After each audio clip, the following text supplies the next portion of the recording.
Bonjour à tous, bienvenue sur cette petite chaîne où je vous présente les outils de demain afin que nous puissions mieux appréhender notre futur. Aujourd'hui, nous nous intéressons à la technologie RFID pour Radio Frequency Identification. Tous les jours, nous utilisons des produits RFID sans le savoir, à travers des cartes de transport, des étiquettes anti-vol dans les magasins, des badges de sécurité ou plus récemment, les clés sans contact pour voiture. Cette technologie a pour avantage de faire gagner du temps aux usagers et de permettre une lecture rapide des données. Les tags RFID sont utilisés pour identifier des produits ou des personnes. Ainsi, c'est surtout utilisé en logistique afin d'optimiser les coûts en évaluant et identifiant les stocks plus rapidement.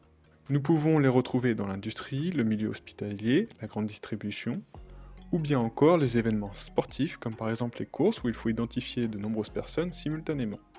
Nous les retrouvons aussi dans les contrôles d'accès et la traçabilité de personnes, comme par exemple avec la carte Navigo et les pages d'entreprise. Il y a trois types de RFID.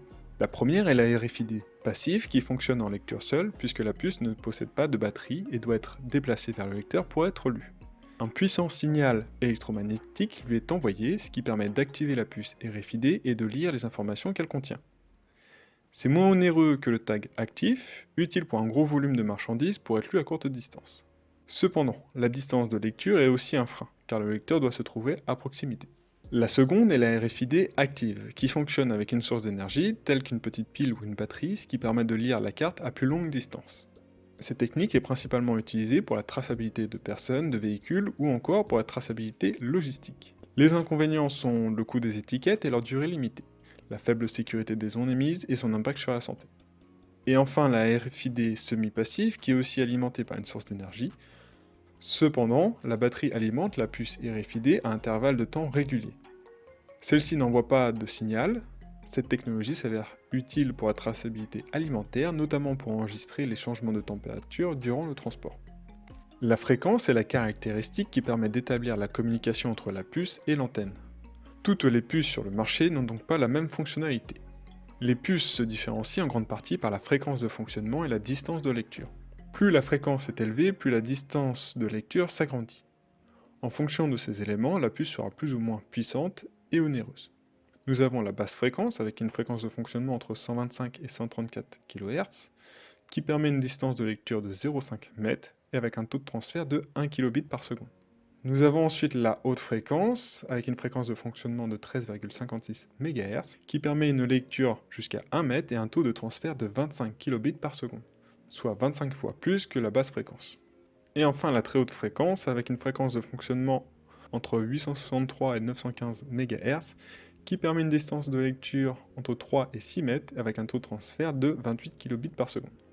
Contrairement à une identification par code barre, les produits ont juste besoin d'être dans une zone définie et non un endroit précis avec une certaine orientation. Nous pouvons déjà le voir, dans les magasins Decathlon, on a juste à déposer les articles dans le bac. Je me suis également intéressé à la composition des tags RFID. Nous avons d'abord le substrat, ou support. Il s'agit du composant qui lie le reste des parties de l'étiquette. Il est généralement constitué d'un polymère ou d'un matériau plastique fin et flexible. Il doit pouvoir résister aux différentes conditions environnementales auxquelles le tag sera soumis au cours de son cycle de vie. Le substrat peut donc être de différents types, métal, plastique, carton, etc.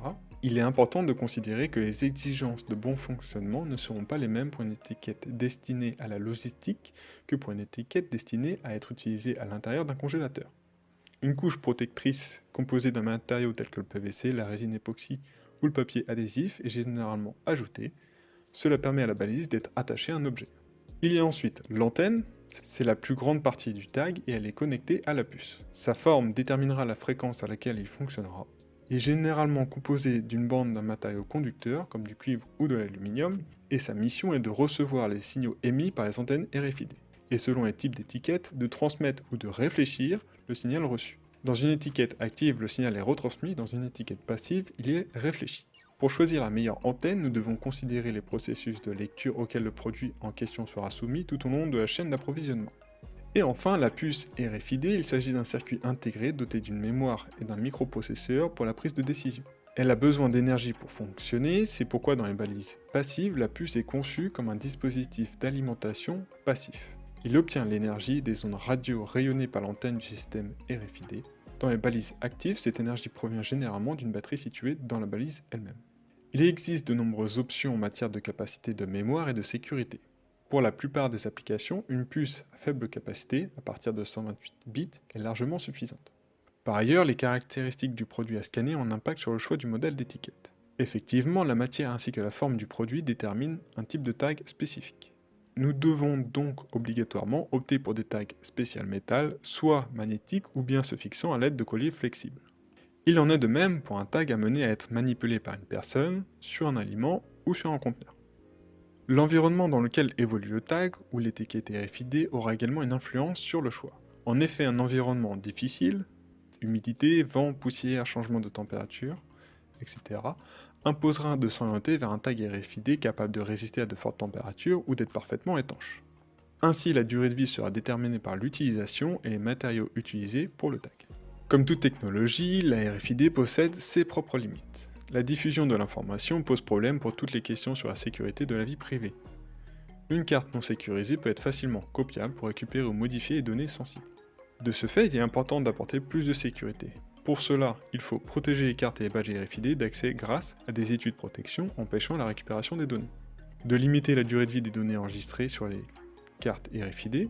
Par exemple, la carte Navigo ne donne que les 3 dernières stations pour ne pas tracer les individus et éviter la fraude.